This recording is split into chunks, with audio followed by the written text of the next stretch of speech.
Hello, today I'm going to be showing you guys how to use resistors in digital logic. Resistors are mostly used for pull-up switches and LED circuits in this class. So first, let's go over how we're going to do a pull-up switch.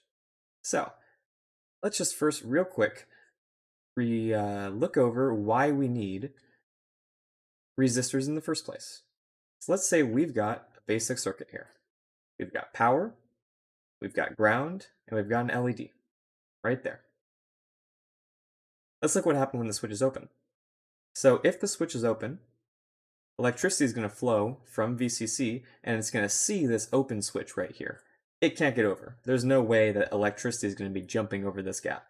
So it just kind of sits there, nothing happens. This LED is off. So let's put down switch open, LED is off. Now let's see what happens when we close the switch. So I'm going to erase this electricity here, and now I'm going to go ahead and add this is now closed. So now let's see what happens to the electricity. Well, electricity comes up through VCC, and now it has a path to go down through the switch. So it does that, sees the LED, and it's like, whoa, dude, let's make some light. Makes some light, gets over here, and gets the ground. But, there's a really strong but here. What's going to happen here? Let's look back at our V equals IR equation. You don't have to know this, but just real quick, if we solve this for I, we get V over R. Now, how many resistors are in this circuit? 0. So that pretty much means that our R here is going to be 0. And let's say that our voltage is 3.3 volts. So this means that I is equal to infinity. And that is how you break things. So that is a big uh-oh to this LED. It's going to break. So switch closed. LED dead. Little sad face. So let's figure out how we can fix this. Well, a good way to do this is if we just got VCC, we put a resistor here, then a switch, then our LED, and then ground.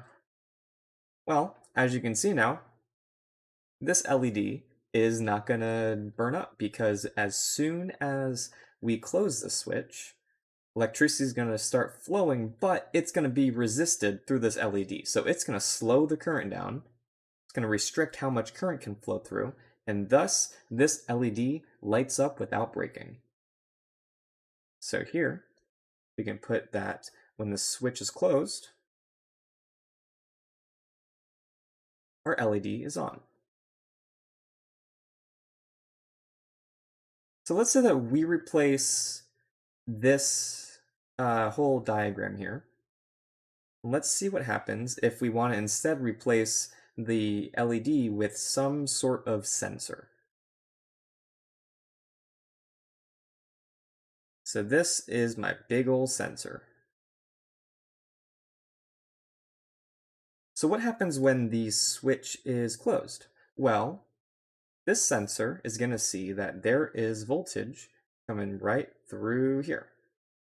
So when the switch is closed, we sense a high voltage. Now what happens if I leave the switch open? Well, if you look at this little spot here is not connected to anything. This is what we call floating. When a value floats, you pretty much just get any random answer. And that's not good because if you are trying to make a circuit that can, say, detect an analog signal, then all of a sudden you're going to be going all over the place. You're going to be detecting values from 0 to high to middle, whatever. This is floating, and this is bad.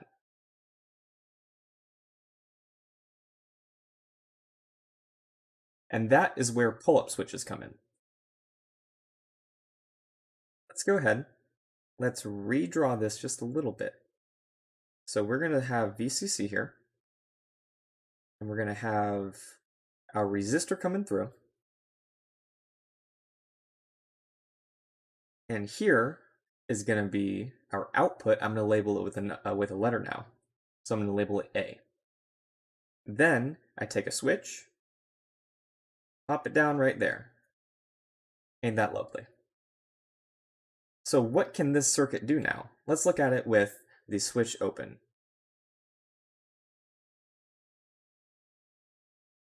Well, with the switch open, electricity is going to come through here. It's going to get resisted to restrict the current, and then it has two choices. It can either come up to the switch and jump down that switch, which is almost impossible for it to do in real life because it needs a ton of energy to do that, or it can take the easy way out and just go to A. Because guess what? Electricity likes to follow the path of least resistance. So that electricity is going to go straight to A, and it's going to be like, you know what? It's easier for me to just do a little bit of work by going to A. So we're going to say that A is high when the switch is open. Now what happens if we close the switch? So let's draw this circuit again. Here's A, and this time we are going to close this switch just like that. So now let's look at it again. We've got VCC here going through this resistor, and it has two choices. It can either come up to A, or it can go down the switch and go to ground. There's a small problem with going to A, in that A is part of a circuit. It has some device attached to it, and that device has just an ever so slight amount of resistance. And because it sees that there's ground right here with no resistance, because the switch doesn't have any resistance, it's going to just ignore going to A, and it's going to go straight to ground. So what does this mean? This means that when the switch is closed, A is low. Now that's important because normally we think of when we turn a switch on that we're closing that switch and that's letting electricity go through. But in this case, it's kind of backwards if you think about it, right? Because we've got A turns on when we open the switch. That's not what we're used to. So make sure you get used to that when you're building your circuits. Don't build things backwards. It's very easy to think that you have the wrong inputs when really you've been doing it right the whole time. You just forgot that A is high when the switch is open. It's actually happened to me a few times. So this is called the pull-up switch.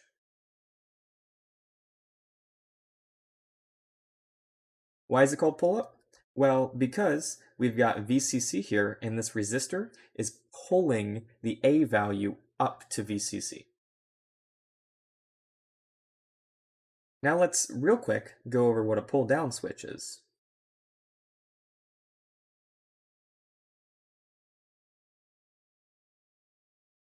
In a pull-down switch, you've got VCC here, and then that has a switch. Then you've got your A coming off of here, a resistor, and then ground. Now here's the main difference with the pull-down switch, is that when you close this VCC, all of a sudden now you've got a no resistance path to A, which might be good for some scenarios, but let's say that you put an LED here instead, and you just attach it straight to ground. Well, now you've got an overload situation, since you've got VCC going straight to ground with almost no resistance. So this is bad. This will kill the LED. Bad. So if you're using a pull-down switch, you have to make sure that you resist your circuit in some way, that way you don't break your components.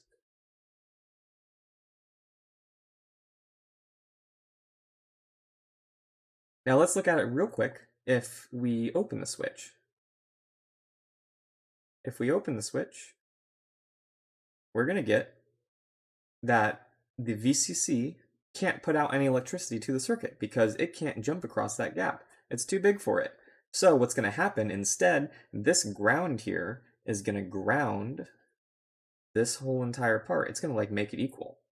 So now we've just got 0 volts here. So there's not going to be any electricity flowing through. And that's why it's called a pull down switch, because this resistor and ground here pulls that whole node down to 0. The downside to this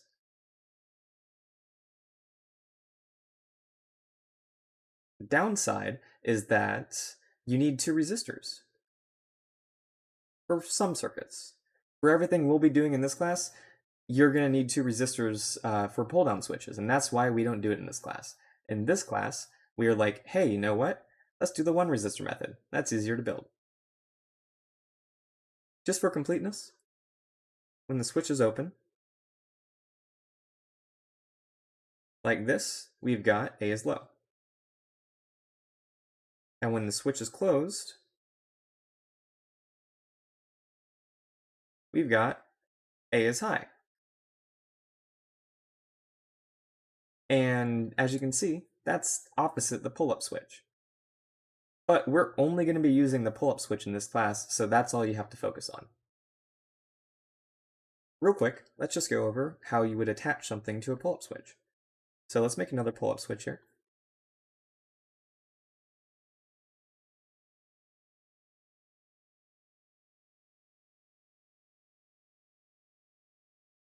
Here's our pull-up switch, and we've got A right here. Now let's say that A goes into an LED, and that LED goes to ground. Real quick, let's see what happens when the switch is open, because remember, when the switch is open, A is going to be high. So let's take this electricity through, comes here, goes through the LED, emits some light, and goes to ground. But the main thing that you see here is that it resisted through this resistor back here. So any path to ground is going to go through a resistor, and that's the important part. That way we don't break our components. Now, how would you wire up one of these things? Because let's say we've got 5 inputs. You're going to need 5 resistors. That can be a pain to wire up. Thankfully, we have what are called Sip resistors.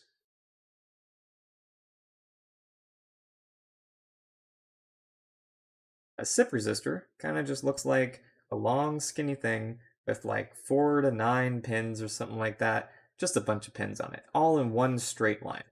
I'll go ahead and I'll show you a picture of it so you can see. These are examples of 2 Sip resistors. Notice the small dot on the corner and all the pins underneath it. That dot's going to be important. So how is a Sip resistor wired? Well, a Sip resistor is basically just a bunch of resistors together. So it's got one resistor, comes over here. It's got another resistor, attaches right there. And it's got another resistor, attaches right there. It hooks it up all to that same common node marked by this dot. So this dot on here basically says, okay, that's going to be the pin that has all the resistors connected to each other. Now, why is that important? So let's say that we've got some switches here. So there's 1 switch, 2 switch, 3 switch, 4 switch. And let's make this pull-up switch over here with 2 inputs. So we've got 1 input, we've got 2 input. Now we need to have, let me go ahead and make a little bit more room here. Move this out. So we need a resistor here and a resistor here, and we need 2 VCCs. VCC, VCC. So if I pull these off, I'll call this one A and this one B. And so let's say that this switch is in the on position, and this switch is in the off position. So as you can see, this basically just copies exactly what I built with the pull-up switch over here. If we put the switch to the on position, that's going to close the switch. So here, B is going to be low. And for A, because A is in the off position, it's going to be high. Because remember, electricity flows through here, and it sees that open switch down here, and it's like, nah, I know an easier way, and it goes over to A. But for B, it sees B, and it's like, you know what? There's a little bit of a resistance over there. I'm gonna go check over here, and would you look at that? There's an empty switch. Nice and closed, no resistance, I can flow right through it. So how can we make this easier? We've got 2 resistors for one switch bank, and it's a little bit annoying to construct. Well, first off, we can notice that we can turn this into just one common node for VCC, because they're both VCC, so we can just join them together. And if you look here, this VCC right here is exactly mapped to that one. And we've got resistors each coming off of it. So we can redraw this now.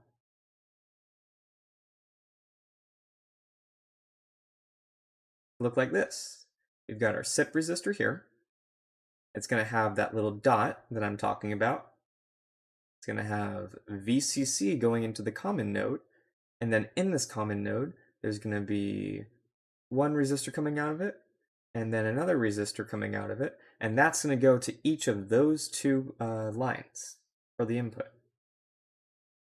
And if we look back at this now, we can see VCC is going to come over here, going to get resisted all nice and, well, resistily. And we've got the B line now coming through, going to get resisted, and it's going to go down to the ground so it can make B low.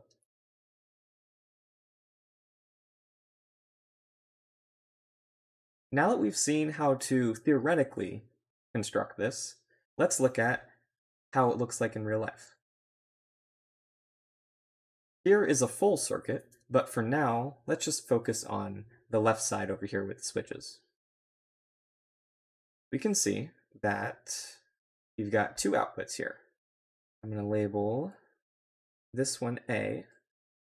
I'm going to label this one B. So let's look at these switches. We can see that we see the on here. And because these are both down, that means that both these switches here, these are closed. Let me put that in a better color. It's a little bit dark. Maybe a nice orange. There we go. All right, so both of these are closed. What does that mean? Well, that means that we've got power, because this is our red rail, is coming through here. The common node is right here. And remember, there's 2 resistors here. I'll draw these in a different color. We've got one resistor going to here, and we've got another resistor going to here. So let's follow the electricity. We'll do A first. So A comes up, gets resisted, and then comes in through here. Now it looks at the switch, and it's like, yeah, you know what? That's pretty far for me to jump because that switch is open. So it's going to come back here, and it's going to turn around, and it's going to make A high. Now let's do the other one. So we've got electricity coming down. It's going to go through the other resistor this time. It's going to get resisted, and it's going to do the same thing that A did. It's going to see that open switch, turn around, go along this purple wire, and it's going to make B low. Real quick, here's another one, but this time one of these switches is now closed. Oh, did I make this? I made this wrong. I'm sorry. These are open, not closed. Sorry about that. These are open. There we go. So this here is closed, so if we follow the electricity, it's going to go through here. Now remember, there's a resistor there. And it's going to look, okay, well here, if it follows A, this is A, we can see that A, this black chip, this has got resistors all over it. It's going to be like, oh no, I don't want to do that. It's going to turn right around, and it's going to go through the switch and straight to ground, because down here, that's ground. This is our VCC. And, in fact, it doesn't like that little spot so much, that electricity is barely even going to go over there. It's just going to go straight through the ground. Pretty neat, huh? Now let's talk about the rest of the circuit. What is it? The rest of this circuit is an AND gate. Pretty easy. Let's go back and look. So, all it is we've got one AND gate, we've got an LED, ground, and then we've got A and B. Now, there's a few things missing from this picture. First off, where are our resistors? We need a resistor on this LED. I'll get to that in a second. And these need to be pull-up. So let's go ahead, let's do this one.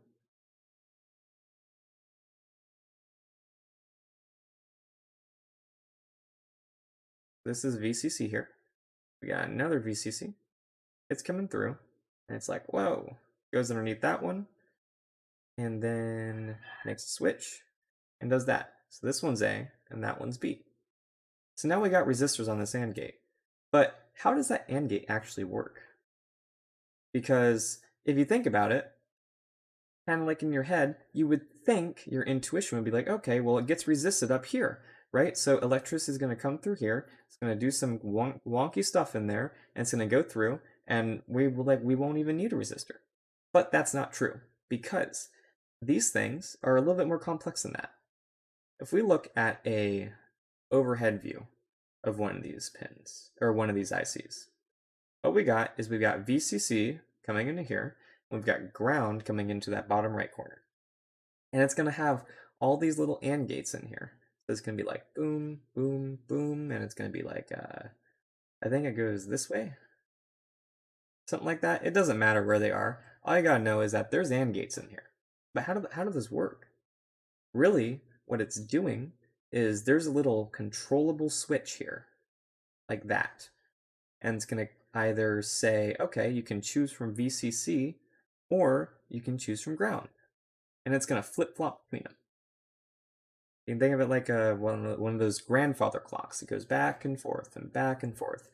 And that's how it controls the output here. So this here, this is the output. And going into that input, you've got A and B. And depending on the state of A and B, it's going to flip-flop between the VCC and ground. And so now if you look at it, we can see that there is, in fact, a straight path from VCC to the output. And if we put an LED in ground there, it's going to hurt the LED. So we need to have a resistor here, or else we can risk breaking our components.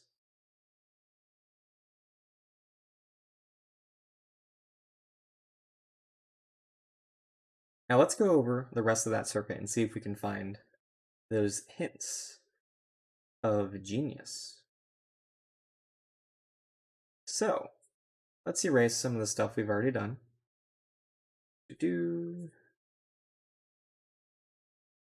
So what do we already know? We already knew that A here is high, and we know that B here is also high. And this here is going to be our output. Now, how did I know to put A and B here and the output over here? Well, that's because of something called a schematic. Here, we can see that we've got this nice little like semicircular notch right here. That indicates that that pin is 1. So you always want to line yourself up with this notch because that will tell you which one is going to be your number 1 pin. And of course, when it comes to the number 1 pin, you always know pin 7 is going to be ground and pin 14 is going to be VCC.